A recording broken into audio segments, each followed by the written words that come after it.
What's up, y'all? This is Daryl Evans coming at you with the remainder of the review for the Kenwood KDC-X998 radio. This is a pretty dope ass fucking radio. I got no complaints so far. Um, it's a top line Kenwood radio. Like before, I picked it up from like I said before, I picked it up from Crutchfield for about 260. All said and done, it came with the mounting cage, or the mounting for this particular car, and everything. I mean, it's a pretty nice deck, man. It's got two USB ports, rear USB. I don't really like the front USB, but at least it has its cover, so it doesn't look too bad. But yeah, I mean, it's got 4 volts pre-outs, 3 volt, 3 pairs of 4 volt pre-outs, Bluetooth. It's got crossovers, and the crossovers inside this deck, they have they can go up to all the way up to 24 dB slopes. So that's really nice if you want to. I know me myself. I make beats too, so I know all about the crossovers. And usually, what I didn't like about amps, you couldn't. There's no way for you to and unless you buy a I think Steve Me, he sells a tool that you can dial your crossovers in, and you're at the exact frequency point. But with these decks, you can, what I'm saying, it's right there in front of you. Like if you wanted, say you wanted to cross off your subs at 80 hertz, you can go right to 80, and you can adjust the slope: 6 dB, 12 dB, 18 dB, and 24 dB. That's one of the main things I like about this radio. It was a toss up between this X998. I wanted to go. I was thinking about getting the Pioneer DEH. What is it? Yeah, DEH 80 PRS. I hear that's a really nice deck. They have, for the sub, they have steeper slopes. They have 30 dB and 36 dB. But on Crutchfield, I wanted to get a brand new deck. I didn't want to go the eBay route. I wanted to get a warranty. Oh yeah, this also comes with a 2-year warranty. For it was the 80 PRS from Crutchfield was $350. It didn't have Bluetooth. And built inside, it didn't have HD radio built inside. Also, yeah, this has HD radio. All these, it has iHeartRadio, AHA. Well, I never even heard of AHA, to be honest with you. HD radio is pretty nice. Pandora, I don't use Pandora. I use Spotify. I wish they, so I hope they in the future Spotify partners with manufacturers too, so that we can, it's like one of these services. I don't really use Sirius or XM, but this is a pretty nice deck. But yeah, like I was saying before, yeah, it was a toss up between this and the Pioneer 80 PRS, or the Alpine, whatever one that's comparable to this one is. I think it's the 149 BT, something like that. That would, you know what? I like Alpine, but yeah, I like Alpine. But it had the same features as this one. It's just this, for the money, this is your best bet. I think the Alpine, it didn't have built-in HD radio. It had the same slopes, 24 dB crossovers, or up to 24 dB crossovers for the crossovers inside the deck. I don't know if it had like it just had like bass treble, plus or minus 7, and I had a CDA in my car before this. I had a CDA 9885 with the BioLite display. It was, I like that deck. I just wanted my next deck I wanted to have, and I had a EQ as well, an outboard EQ, a Kenwood 60, one of those old school decks with like one of those old school EQs with the control for the sub. Maybe I throw a picture in it in this video. But yeah, I had that. And it was cool, but I just wanted everything inside the deck, So I wanted the crossovers, I wanted the EQ all in one deck. So I got this one. This has a 9-band EQ. Matter of fact, let me go through some of the menus. All right, so let's go back. It doesn't have it wasn't a really a down for me. It doesn't have, like, you know, for radio, the preset buttons like 1 through 6 or anything like that. You have to use this thing. But yes, this is the rear USB playing right now. Let me go through the options real quick. All right, this is audio control. All right, you got your drive equalizer, preset equalizer. I haven't really used these options. I go straight for pro setup because I already know what I want. The DSP set, that's to use the processing inside the deck. If you take this off, it'll just send the straight signal from whatever you got playing here back to your amps. So this is, you use this if you want to use this as a preamp and you have like a bit 1 or any other kind of EQ that you wanted to use instead. But me, that's not the case for me, so I want this through. Alright. And then car type, pretty self-explanatory. If you have a compact car, you know, full-size car, blah blah blah. But me, I know how I want my system to sound, so I don't even use that. So same thing here. Speaker setting, front 6.5s in the front, 6x9s in the back, and I don't even use this up. Well, yeah, well, whatever that says. But yeah, that and this is the thing that I couldn't. I searched on YouTube, but every time someone went into the setting, they never, like, they just went here. They didn't go into detail, because this is what was my deciding factor. So let me go ahead and show that now. All right, so you see my front. This is the frequency.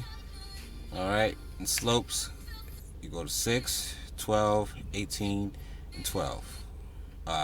12. It's 24. All right, so those are the slopes, and this is the gain. You can, you know, adjust the gain. So that's the same deal on the rear, same thing, and on the sub, same thing. I got a car set 100. I like my scope sleep on my subs. All right, all this, and it has, you also have the phase setting here too. All right, so that's off of that, and this is the time alignment settings. I really haven't messed around with this too much. I said, well, the thing that sucks when you buy this deck is what I kind of didn't.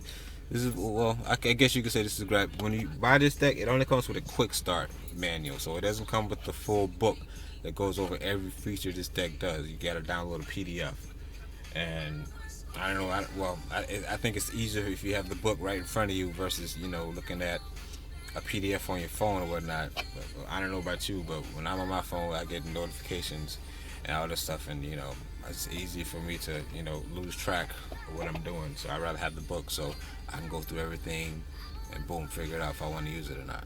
All right, but yeah, so this is sound enhancements, volume offset, subwoofer mute. I use this a lot. An audio preset. Say you get your deck sounding however you want to sound it. You want to save the preset. You go to memory, save it. Alright, so if you wanted to A and B some settings you made for your car, this is very, very nice. Alright. Well, it saves a lot, you know, from you writing down your settings or whatever you would do. Alright. But yeah, so those are all the settings for audio control. Yeah, that's like two menus for audio control. So this is the main. Alright, so that's you know, this is the regular operation of the deck. When you go into audio control, it's gonna say function. So this is audio control. You got 2 decks. I mean, you got actually you got more than you got like maybe 8 or 9 menus you can use. So this deck, you can get really in depth with this deck. You can get it to sound however you like. All right. So we're gonna go to play mode. This is for USB devices or iPod or whatever you use. All right, this is your folder random, all random, file repeat, with all that folder repeat.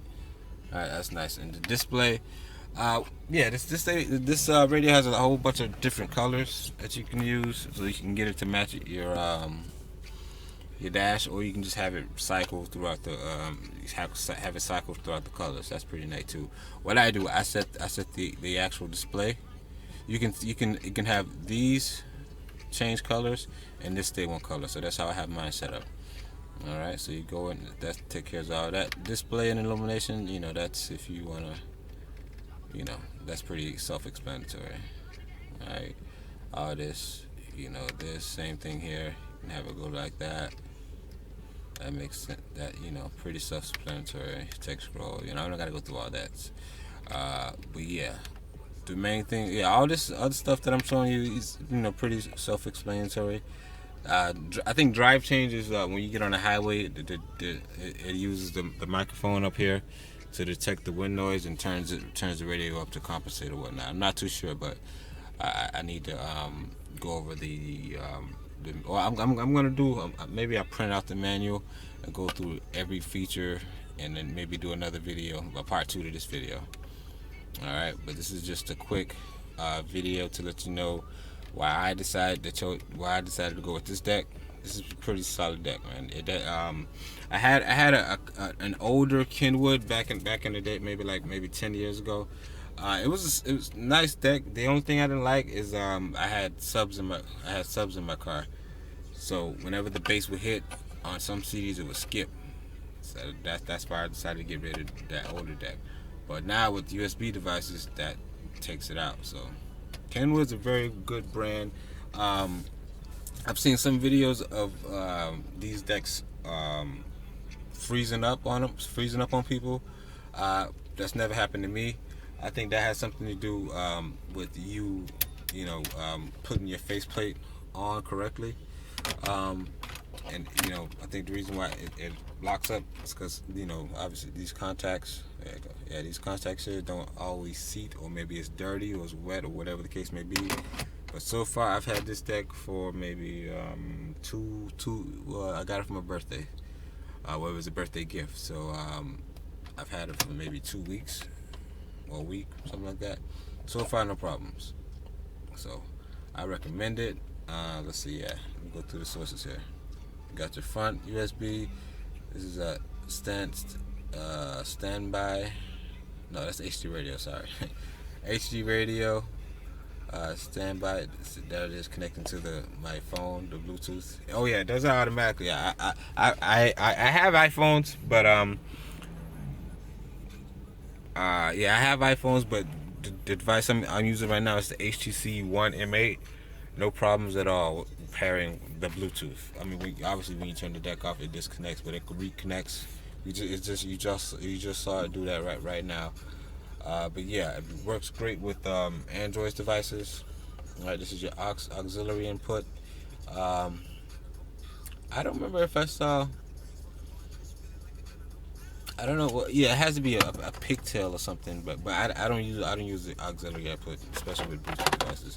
This right here is the rear USB input. I just stashed that in my glove compartment. The only thing another thing that sucks with this deck is it doesn't come with a case. It doesn't come with a case. I had to buy this separately for like $15 to protect the face and whatnot. It doesn't even, before. I bought a few Kenwood decks. When I buy them brand new, it usually comes with the one I bought last time. It came with like a velvet bag, but this one didn't even come with it. It was just the deck. Maybe they're saving costs or whatever. Maybe that's the reason why it was $260. But usually in the past, this would be like maybe a $500 or $600 deck, because it's top of the line. Has all these features built in. So if you're looking for a nice deck and you want something simple. Well, you just want something that looks simple, but you can get inside and set your crossovers. I don't think you can. You can't run an active setup. You know, 3-way. You know, use the front. No, I'm not gonna say that. You can run active, but you most likely have to use crossovers in your amps. Use the crossover amps to, you know, cross over the tweets, the mids, mid bass, and your subs, all that stuff. But for me, I'm using front. I'm just, you know, I got front, rears. I got doors. I got speakers in the front and the back, and I just crossed them off, low past them, high past them, and yeah, that's it. But yeah, that's all for right now, and I will be back with more once I go over everything. All right, peace.